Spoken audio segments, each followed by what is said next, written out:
Hello heroes and villains, welcome to Multiverse. So they've added some new stuff to the Dr. Fate vendor. Let's take a look. Just a reminder, I am on the test server right now. So you can see our friend Dr. Fate is a part of the House of Legends. We serve the edicts of great beings. So it would seem we will be able to purchase source marks, a cache of 35 source marks for 1 destiny token. I have no idea what destiny tokens are, I have no idea how rare those will be, but we are going to be able to purchase source marks using that. The same with the quark cache, 150 quarks for 2 destiny tokens. Again, I'm curious to see how rare those will be.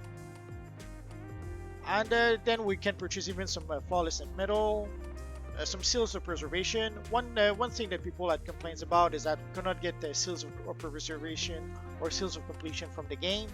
Now we can. Again, where will we get Destiny token? I have no idea just yet. There should be a live stream tomorrow talking about that, so I guess we'll have to take a look at that.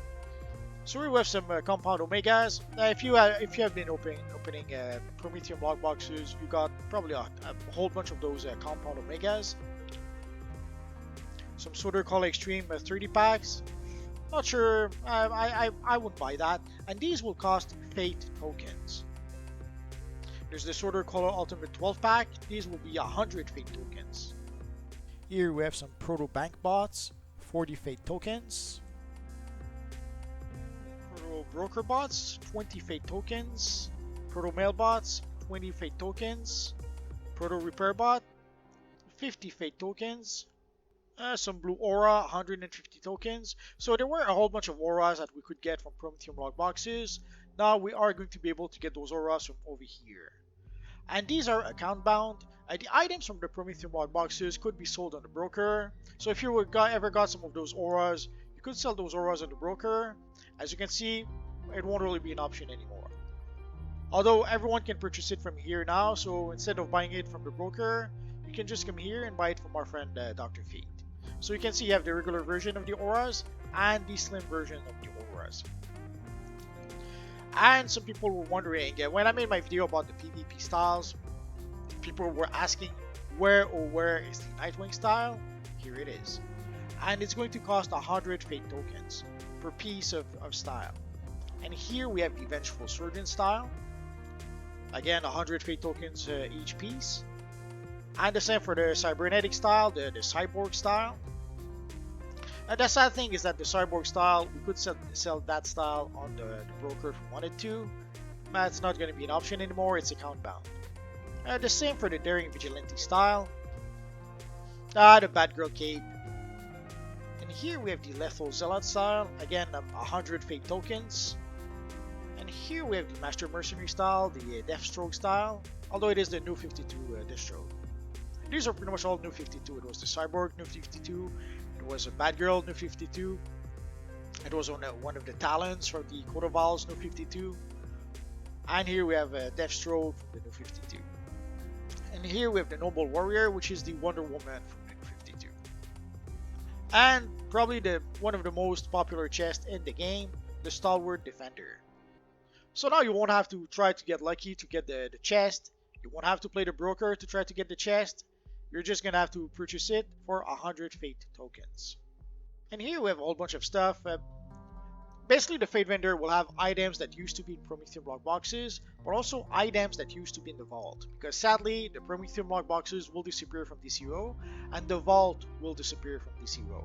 So here we have the Aquaman tank top, the Batman boxers, the Batman hoodie. For the Batman hoodie, I have to admit, it's pretty much a good thing. It took me literally years to be able to get it on my Batman character.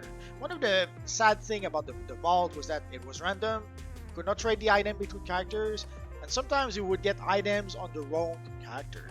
So here, sadly, it's going to cost you 100 Fate token, but the random is out of the equation. So you won't have to get lucky. You're just gonna have to grind for Fate tokens and then purchase the Batman hoodie if that's what you want, or the same for the Batwoman t-shirt for that matter.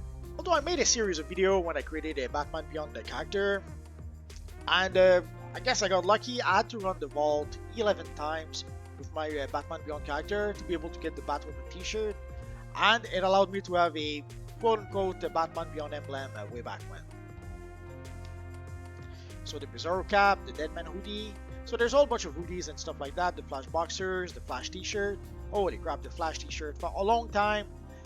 This is what we had to use to be able to get a Flash emblem in this Universe Online. The memories. So the Green Lantern hoodie. The same with the Green Lantern hoodie. It was the only Green Lantern emblem in the game for quite a while.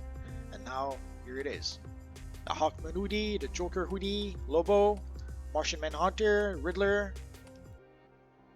That's a nice Riddler t-shirt. Although now we do have the Riddler emblem. But still. The Robin cap, the Shazam t-shirt. Oh, they renamed it to Shazam after all.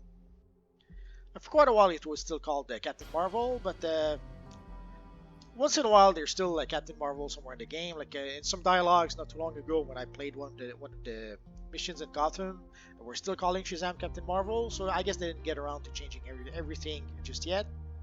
So here's the Sinestro hoodie. Again, for a long time, this was the only way to be able to get the Sinestro emblem. The Superboy hoodie. If you want to have a Superman emblem, that's one of the better options right now. But sadly, the color of the hoodie is wrong. So the Two-Face hoodie, the Soap t-shirt, the Demonic Tail, and that is something that it took me quite a while to be able to get it. I have no idea where I got it from, probably from Promethean boxes. And some of you guys were mentioning at some point that you did not get the tail just yet, so now you're going to be able to get it. And also, they seem to have added items from the marketplace. Like, there used to be those boxing gloves on the marketplace. At some point, they removed a whole bunch of stuff from the marketplace, probably stuff that people were not really buying. And it would seem that they've added those items to the Dr. Fate vendor. The dandy hat, I have no idea what that is. Oh, okay. Yeah, I've seen that often in the game. The splendid wings. Holy crap. So this is the item that some of us were looking for to be able to create our friend Dove. And somehow the wings ended up being removed from the marketplace. Basically, when we got the Dove face style, some people wanted to recreate Dove using those wings, and those wings were gone. And now you could also recreate our friend the Falcon using those wings. So the Malevolent wings, they don't look very healthy. The Turbine Jets. I bought those eons ago, and they're kind of fun to use. So the Light Wings of Sheeta. Not a style I see often, but once in a while. The Mask of Sheeta. So here we have the Dark Wings of Sheeta. The Dark Mask of Sheeta. And now here are some items that are highly requested. The Gloves of Clinging, the Journeyman Boots, or the Monitor Propulsion Pack. Sadly, as you can see, they will be somewhat pricey. There will be 300 Fate tokens. And these were pretty rare on the vault. And again, very often you would get the items for the wrong character. Like, I wanted to have the jetpack on my non-flying characters so that they could have the option to fly if I needed to. Sadly, I could never get it on the right character. I think there's my Batman character that was able to get the jetpack, and then much later on my Owlman character. But I have a lot of non-flying characters that I wanted to give the jetpack to so that they could have the option to fly. And but luckily at some point we got the Legion flight ring, so that pretty much solved that problem. I bought at least half a dozen Legion flight rings, and I gave it to a whole bunch of my characters. And I know some of you guys were looking for the Journeyman boots. In some cases just to get the style to create our friend Jay Garrick. In other cases to be able to switch to super speed. So now you guys are gonna have the option to purchase the boots, but you will have to purchase them from Dr. Fate for 300 Fate tokens. And then we got some other items like the OMAC trinket. Holy crap, is that trinket rare? I have characters that I've been playing with for like 10 years that still don't have the OMAC trinket. Or the Phantom Zone Kryptonite Chunk for that matter. And these are pretty much, at this point, they're not very useful. They're mostly vanity items at this point. But still, it's fun to be able to have those items for some reasons. And we have the Clown Nose that turns us into a clown. The Demon figurine that turns us into a demon. And you can see the price is 250 Fate tokens. The Kryptonian Bouncy Sphere. The Lion-Toothed Juju, which turns you into a lion. The Manhunter Circuitry, which turns you into a Manhunter. The Sinister Clockwork Key, it turns you into one of the Toyman toys. I'm not sure how to probably say that. And that's it. And a question that I'm sure a lot of you guys will have is when will the Dr. Fate vendor be added to the live server? As I'm recording this, I suspect it's going to be next week. I could have sworn that it should have been this week, but they had to push back pretty much everything by 1 week. Like we were supposed basically to get the Dr. Fate items last Friday on the test server, and somehow it just didn't happen. I guess they had too much stuff to fix, so they had to wait until today to add the Dr. Fate vendor to the test server. So my guess is that sometimes next week we should get not just the Dr. Fate vendor, but the House of Legends should be added to the live server sometimes next week. And at the same time, our friend Dr. Fate. So we will have a new daily reward system that will replace things like the vault. It will replace the stabilizer fragmentation mission. So we will get a daily reward system that will be added probably sometimes next week. And through that system, I assume that is where we will get some Destiny tokens or some Fate tokens. I guess we'll have to wait and see. As soon as I get more information about that, I'll try to let you guys know about it.